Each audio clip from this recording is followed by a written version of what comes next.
भानुपुर नामक राज्य में चंद्र नाम का एक राजा राज्य करता था।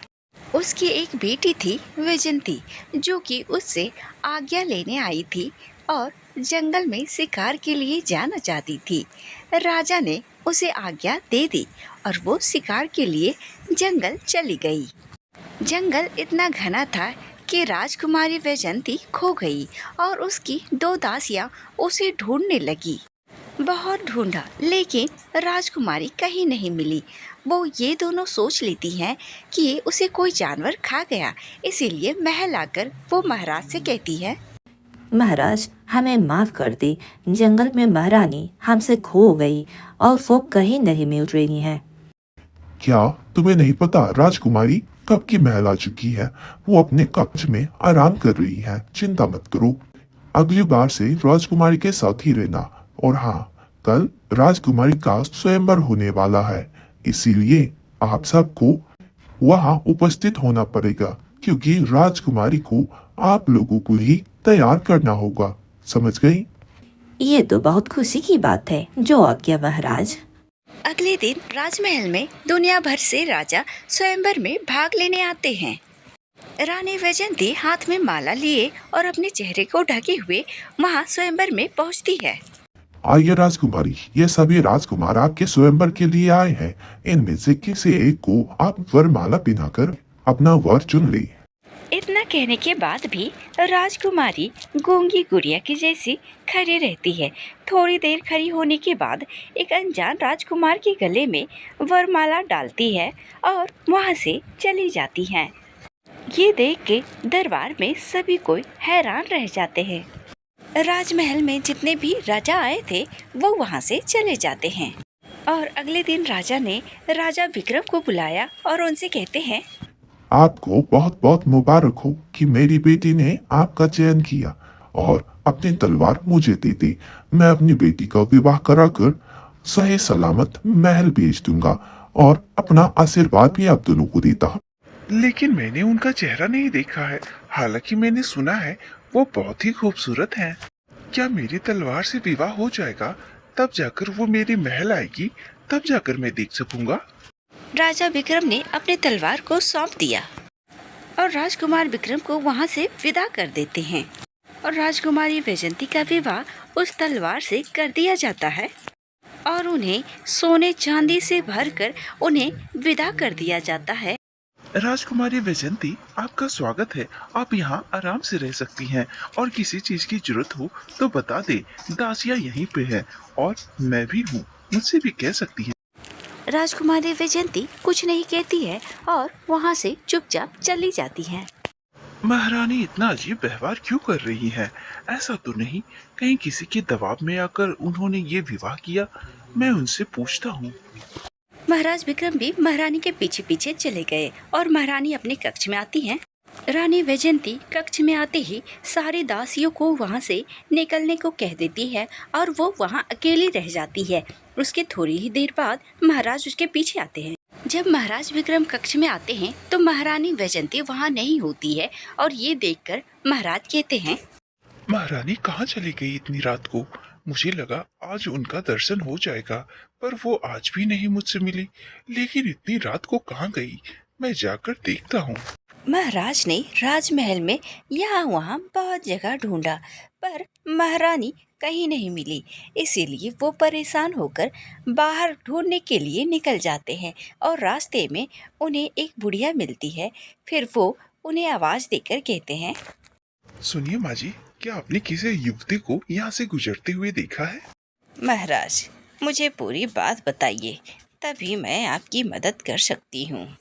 महाराज उस बुढ़िया को पूरी बात बताते हैं और फिर उसके बाद वो बुढ़िया उनसे कहती है, अरे आपने जैसा बताया मुझे तो लगता है कि राजकुमारी किसी के दबाव में आके विवाह किया है और अभी अभी मैंने एक युवती को यहाँ से जाते हुए देखा है।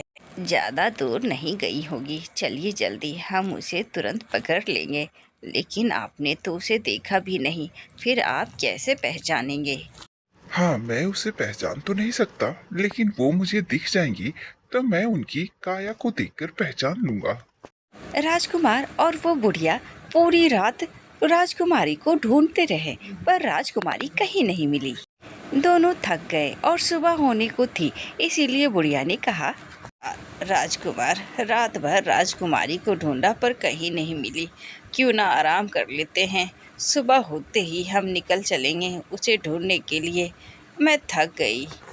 सच कहा माँ जी आपने, थोड़ी देर हम आराम कर लेते हैं। दोनों उसी पेड़ के नीचे आराम करने लगे। दोनों की आंखें लग गई और सुबह होते ही राजकुमार की आंखें खुली तो उसने देखा कि बुढ़िया वहाँ नहीं थी। इसीलिए उसने कहा, हाँ, ये बुढ़िया कहाँ चली गई? कल तो कहा था कि मेरी पत्नी को ढूंढेगी। फिर निराश राजकुमार बगल के आसपास गांवों में उसे ढूंढने लगा। वहीं नदी किनारे उसे एक झोपड़ी दिखाई दी। वो उस झोपड़ी के पास जाकर मदद मांगने जाता है और उधर से एक खूबसूरत सी लड़की आती है। वो लड़की वैसे ही कपड़े पहनी थी जैसे कि उस बुढ़िया ने पहन रखी थी और राजकुमार उससे कहते हैं, क्या आपने यहाँ किसी बूढ़ी औरत को देखा? हाँ, वो बुढ़िया मेरी दादी है। हम इसी कुटिया में रहते हैं और वो वैद्य है। वो जड़ी बूटी लेने जंगल गई है, आ जाएंगी। महाराज विक्रम उस लड़की को देखते ही मोहित हो जाते हैं। वो ये भी भूल जाते हैं कि वो अपनी पत्नी को ढूंढ रहे थे और उसके सामने शादी का प्रस्ताव रख देते हैं। सुनो, तुम बहुत सुंदर हो। तुम्हारी सादगी भरी आवाज से मैं मोहित हो गया। मैं तुमसे विवाह करना चाहता हूँ। अपनी भावनाओं पे नियंत्रण रखें। आप यहाँ के राजकुमार हैं। आप यहाँ क्या करने आए थे, ये हमें बताएं। महाराज विक्रम शादी से लेकर महारानी को ढूंढने तक सारी बातें उसे बताते हैं और उसे जाते हुए एक अंगूठी देकर वहाँ से चले जाते हैं। महाराज महल वापस आ गए। उसके बाद उसकी माँ ने उससे कहा, इतनी सुबह सुबह आ रहे हो, कहाँ गए थे? रात में तुम्हारी पत्नी भी घर में नहीं थी और तुम भी नहीं। माँ, महारानी वैजंती महल में नहीं थी। मैंने बहुत ढूंढा पर वो कहीं नहीं मिली। उसे बेमतलब ढूंढना समय की बर्बादी है। तुम दूसरी शादी कर लो, वो किसी और के साथ भाग गई होगी। राजकुमारी कभी महल तो नहीं आई, लेकिन राजकुमार हमेशा सोनम से मिलने जाया करते थे और उससे हमेशा ऐसे ही मिलना लगा रहता और शाम वापस आ जाते। सोनम पूरा दिन महाराज के साथ गुजारती, लेकिन वो रात में कभी उन्हें रुकने नहीं देती। ये बात महाराज को थोड़ा अजीब तो लगता, लेकिन उनकी कहे अनुसार वो वहाँ से मिलकर चले जाया करते थे। सोनम, अब मान भी जाओ ना, मेरे माता पिता शादी के लिए राजी हो जाएंगे। कुछ दिन और रुक जाइए, मेरी दादी जल्द ही मान जाएगी हम दोनों की शादी के लिए। ठीक है, जैसा तुम कहो वैसा ही मैं करूँगा, लेकिन जल्द ही दादी को मनवा लेना। जैसे जैसे समय बीतने लगे, दोनों और पास आ गए और सोनम गर्भवती हो गई। उसका समय आ गया था।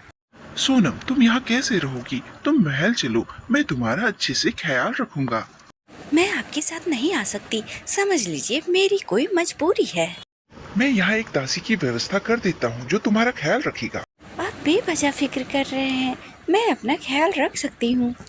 सोनम अपनी बातों पे अड़ी रही और महाराज ऐसे ही उससे मिलने जाया करते और शाम को लौट आया करते। ऐसा ही क्रम चलता रहा, लेकिन एक रात उन्हें नींद नहीं आई और उसे लगा कि उसके बच्चे का जन्म आज ही होगा।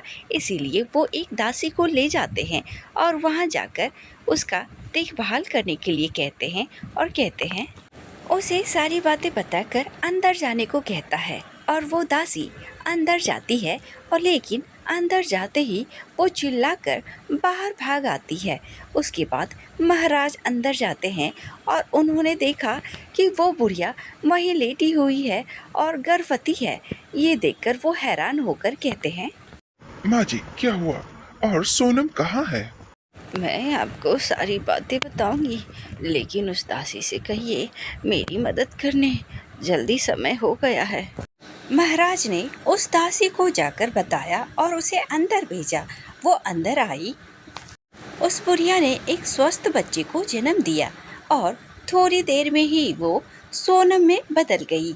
ये देखकर वो दासी चौंक गई और कहती है, आप तो राजकुमारी वैजंती है, फिर वो बूढ़ी औरत कौन थी जो गर्भवती थी?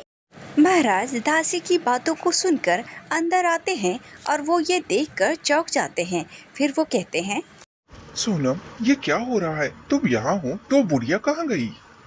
आपने पहचाना नहीं? सोनम, वैजंती और वो बुढ़िया, वो तीनों मैं ही हूँ। ये आप क्या कह रही हैं? ऐसा कैसे हो सकता है? वो तीनों आप ही थी? महारानी वैजंती ने सारी बातें विस्तार से महाराज को बताया कि उसे किस वजह से शराब मिला था। जब ये शिकार करने गई थी उसी दौरान एक तीर एक साधु पे चला दिया था, इसीलिए उस साधु ने शराप दिया था कि तुम रात में बूढ़ी औरत बन जाओगी। इसी वजह से उसने माफ़ी मांगी तो साधु ने शराफ वापस तो नहीं लिया, लेकिन उससे कहा जब तुम किसी एक बच्चे को जन्म दोगी तभी जाकर तुम्हें शराफ से मुक्ति मिलेगी। महाराज सारी बातों को जानने के बाद वैजयंती को फिर भी स्वीकार किया, क्योंकि उससे वो प्रेम करते थे और दोनों खुशी खुशी महल चले गए और हंसी खुशी रहने लगे।